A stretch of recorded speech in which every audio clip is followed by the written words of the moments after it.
Now, Fauci, who was in total bro with the senators, constantly told them that you are not listening just because New York is just because New York has overcome the coronavirus pandemic and has achieved herd immunity doesn't mean that the virus is not real.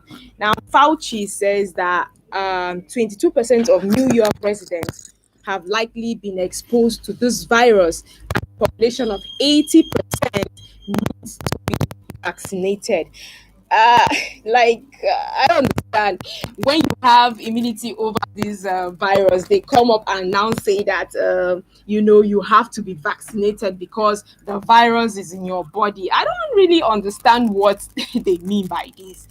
Okay, you have the virus inside of you, right? And you have a very strong immunity, and it has worked. It has cleared out the virus. Why do you need to be vaccinated? My question is, what is inside this virus that Fauci and his team wants everyone to take this vaccine? Like, what is in this virus? Is it a killer virus? Yeah, we know it's a killer virus, but so many people have taken, herbs. So many people have taken drugs. So many people have taken so many things. Like in Africa, we have so many herbal medicines that can cure this virus. Like we have a doctor in Nigeria who actually have found the cure for COVID-19. So if 80% have have had immunity to this virus, why do you want them to take this vaccine? It's really a question. It's really a big question. Let's hear what Fauci and these senators, how they came into this brawl between themselves. Let's hear this. That you actually created at NIAID. Are, are you confident of the process that's going on at the FDA that will, in fact, review the application of clinical data from that platform? And as an add-on to that, would you also answer for members of Congress for the husband and wife that come to us and say, my husband got COVID and I, the wife, didn't get it? How, with a highly transmittable infection like this, can two people live together and one be positive and one never get positive? If there's an answer, I'd love to be able to. I mean, that happens all the time with infections, Senator, that although a virus can be highly transmissible, there's a great degree of variability of a person's natural resistance to a particular type of an infection. So although a highly transmissible virus usually has an attack rate that's high, we see all the time individuals who are exposed to someone with an infection who do not get the infection. If you look at the population as a whole, you see the kinds of things that we're seeing as this pandemic evolves, that it is highly contagious. We had the same situation where you had HIV, where individuals were living with a person who had sex on a regular basis with someone with HIV, and they never got infected. Whereas another person could have sex one time with a person with HIV and get infected. That's the nature of the variability of susceptibility to infection among individuals. So it's entirely conceivable. And your confidence in FDA reviewing the technology platform? We're running well over time. Yeah, absolutely. The answer is yes. I'm quite confident in the FDA's ability to review that technology and to determine safety and efficacy based on the data of the trial. Dr. Fauci, you've been around since the Reagan years. You've seen lots of diseases, pandemics, and lots of responses to it. Is the administration cutting corners in safety and efficacy in its effort to produce vaccines and treatments rapidly? Not at all, Mr. Chairman. In fact, the rapidity of where we are right now is a reflection of the technological advances in vaccine platform technology, as well as the risks that were taken financially so that we'll have doses available when the decision is made by the FDA as to the safety and efficacy, as you've heard from Dr. Hahn. So there's no cutting corners. We're risking the taxpayers' money, but we're not risking safety and efficacy. Is that your testimony? Yes, it is. That's absolutely correct. Now, millions of students are going back to thousands of colleges, and there are inevitably outbreaks of of COVID-19, Dr. Fauci, is the smart thing for college administrators to do is to send those college students home when the outbreaks occur on campus?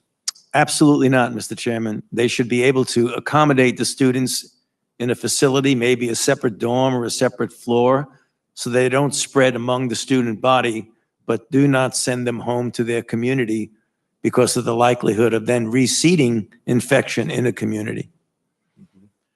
Dr. Fauci, I've listened to your testimony for the last several months. Some people say that your message is that you want to lock down the country in order to stop the spread of the vaccine. Is that accurate?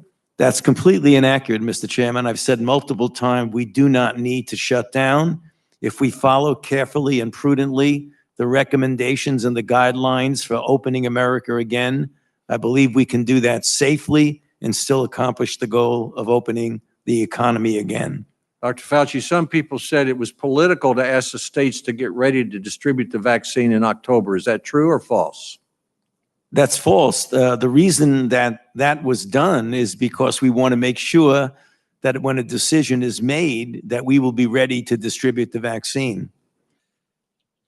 Dr. Fauci, today you said you are not for economic lockdown, yet your mitigation recommendations from dating to baseball to restaurants to movie theaters have led to this economic lockdown.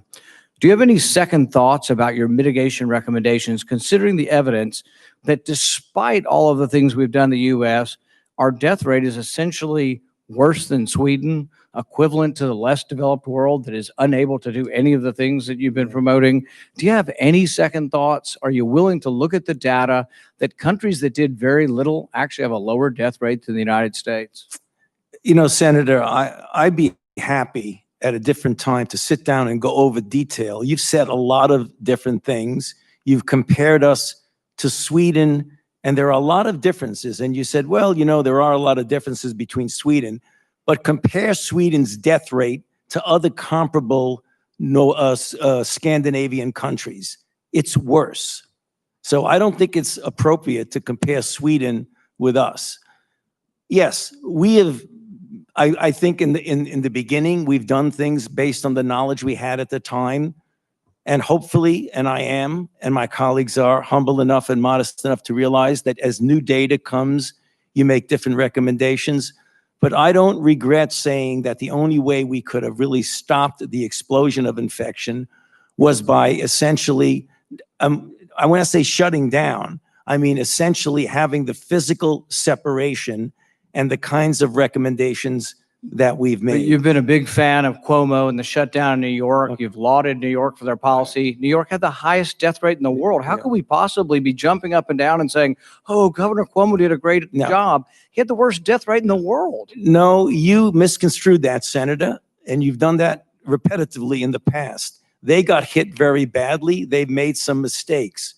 Right now, if you look at what's going on right now, the things that are going on in New York to get their test positivity 1% or less is because they are looking at the guidelines that we have put together from the task force of the 4 or 5 things of masks, social distancing, outdoors more than indoors, avoiding crowds, and washing hands. Or they've developed enough community immunity Right. that they're no longer having the pandemic because they have enough immunity in New York City to actually stop. I challenge that, Senator, because I'm afraid I want to, please, sir, I would like to be able to do this because this happens with Senator Rand all the time. You were not listening to what the director of the CDC said, that in New York, it's about 22%. If you believe 22% is herd immunity, I believe you're alone in that.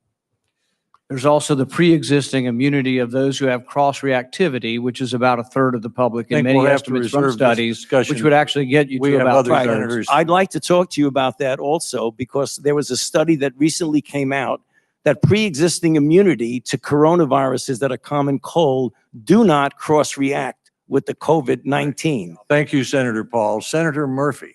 Thank you very much, Mr. Chairman. I'll stay with you, Dr. Fauci. Apologize for not giving you a break. There was a study that got some attention regarding Big Ten and Pac-10 athletes that found that 15% of them who had COVID-19, whether or not they showed symptoms, had evidence of myocarditis, an inflammation, damage to the heart muscle.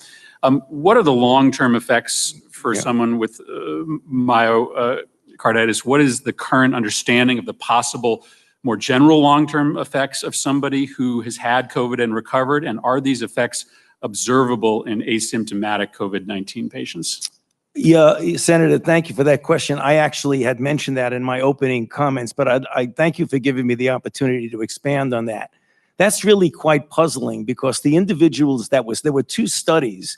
There was one study not in athletes, and then there was the study that you mentioned in athletes. The study in the non-athletes were individuals who had recovered from COVID-19 and had various degrees of involvement, to moderate disease to disease that would require intervention medically. And by doing MRIs, they found that about 60 to 70% of them had indication of inflammatory disease in the heart. Interestingly, they were relatively asymptomatic.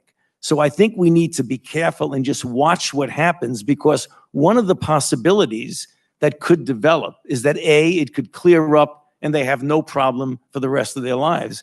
The other things that they could wind up, when you have inflammation, you could have scarring. That could lead to arrhythmias later on, or that could lead to cardiomyopathies. I have to tell you, I do not know what it would be, but it's something we really need to keep our eye out on. So insurance companies tend to